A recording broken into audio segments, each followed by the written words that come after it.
guys flip the switch from how big of a weekend it was for you all? Yeah, I think kind of a little bit of the conversation we had today was, each day's kind of got its own unique flavor or brand to it, and then the environment today was different because the fans made it so electric this past weekend. But we still had a good crowd tonight.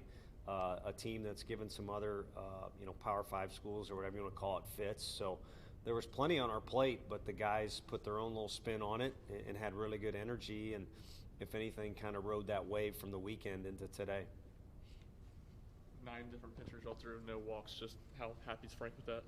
I think he expects it, so I don't know.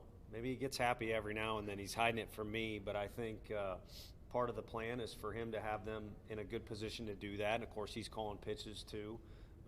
They're an aggressive swinging team, but when you got that many guys roll out there, if you're just going to go off the sample size or the different things that can happen, it's pretty impressive. So, but other than one team that's on our schedule and will be here in a couple weeks, it's the best strike throwing group in the country. You got a guy like Ron Miller that hasn't had too many opportunities, but obviously made the most of everything he had tonight. Is that just really good to see? Yeah, I think the door's still open for a lot of things. We've done a lot of mixing and matching, and eventually we've talked about we got to kind of ride out the guys we feel are best in whatever situation on the mound, positionally or at the plate. But there's still room for things to go on, and all he's done is make the most of every opportunity he gets, and he gets better every day in between games. So, and he's pretty versatile too. Tease him about how he does at other positions and whatnot, but the kid works hard at being more than just a catcher, and then you see the kind of sock he's got in the bat too. Him and Chapman, could you see a situation to where maybe they get a shot in an SEC game? Yeah, I do, especially after tonight. And I don't mean to cut you off, but I answer that quickly because we just got done talking about it. And,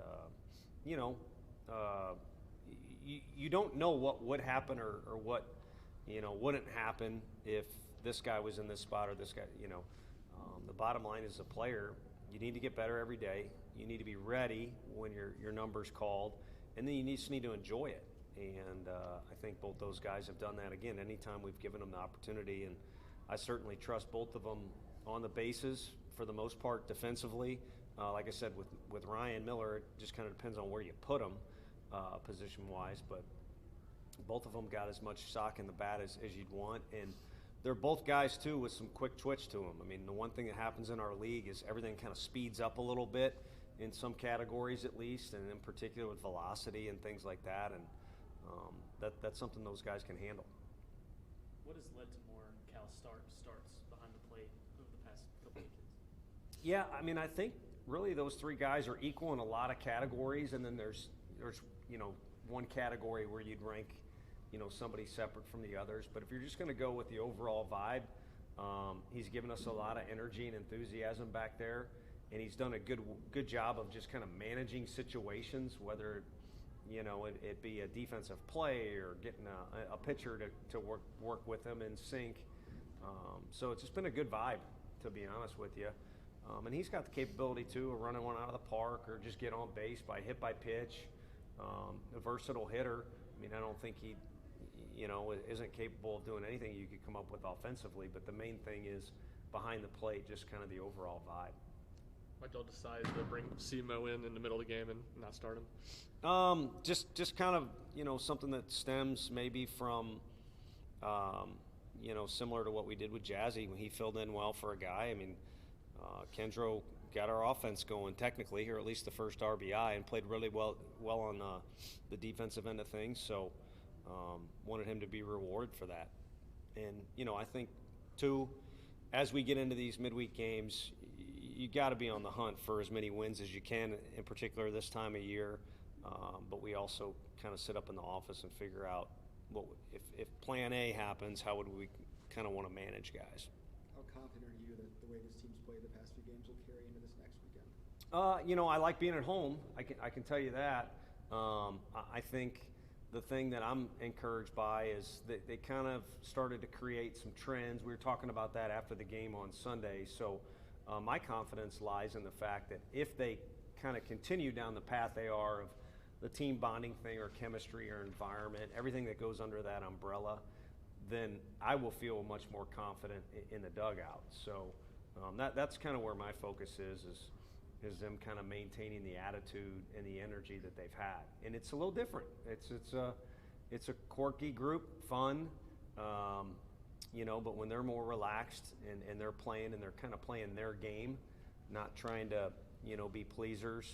I don't want to get into that stuff too much, but then it's a group that makes me feel good about our chances, and then of course going into any game, including if you look at these guys' box scores, you can't predict the score, but again, you feel good about it.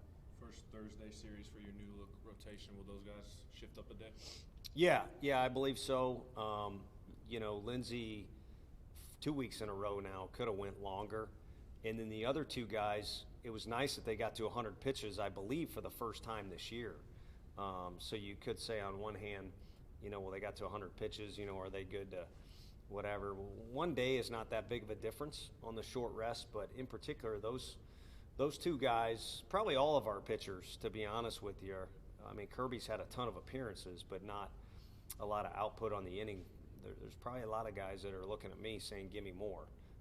So I like the fact that all those guys should be ready and fresh and eager to pitch at home. Like I said, it's kind of a rare deal. We've only opened up at home in SEC play once of the last 7 years. So to be at home at any time makes us feel good, but back-to-back weekends, which is odd, we're glad it popped up this year. Do you like that it's kind of an earlier series this week because of the way you're playing right now? Yeah, I hadn't given it much thought, but I think this time of year, you want to just keep playing. It's, practice is going to be involved, and you do need to make adjustments and things like that, and school is still going on, but you eventually kind of get to this part of the year where it's all about the games, and the weather gets good, and the competition is great, and the distractions or the things you got to handle off the field start to disseminate a little bit. So, it makes sense, the point you make, but overall, I think the guys are going to be eager no matter what day it is just to play ball. So how tough can it be for a player to kind of stay ready, because I guess you're, at the 2/3 or 3/4 part of the season now, and guys like Miller and Chapman to go in there and look hot like that when they get it. How tough can that be as a player to do that? No, it's hard, and if I were to compliment our staff with that answer, it'd be just ask us what you think's going on. I think what makes it even more difficult is if you're sitting there stewing and trying to wonder what the coaching staff thinks of you or what their plan is. And a lot of times the answers are much more simple than maybe you create in your head. So it shouldn't be a challenge to get better every day, because if you really enjoy doing this, then you're going to be eager to do that. But to get better with in mind what you're saying, to be ready for your chance and sit and be patient at times, that's a real challenge. And what makes it worse is if you start playing guessing games and things like that. So I don't know that we paint like the clearest picture ever for them what might come up, but they know that, maybe it's for recruiting purposes or developmental purposes or just to reward guys that work hard. They know that we want to use guys. We don't like when guys only have so many at-bats or they're sitting there in the dugout and they're only a cheerleader. So I think that helps incentivize them a little bit too and makes them stay ready. What do you know about Mississippi State? I think Frank and I were talking back in the locker room. There's a good handful of hitters that were a part of that group last year. We finished there, so it feels a little more recent. I know that sounds crazy, but it was the last weekend of the year, so it feels a little more recent. You have memory of those 5 or 6 guys that are returners in that lineup. I do know they play a handful of young guys too, though, a good amount. So it'll be interesting to size up that position size group.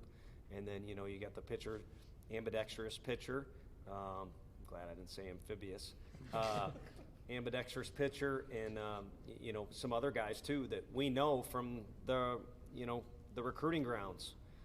It's a school that we run into, really all the SEC schools, but, that we run into often. So a lot of these names, when you go back over the roster, the scouting report, it pops back into your head and you know a little bit about them from that stuff.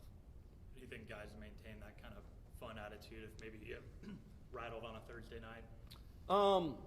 Let's stay positive around here, man. But no, you death and taxes and then SEC play, adversity, that's coming.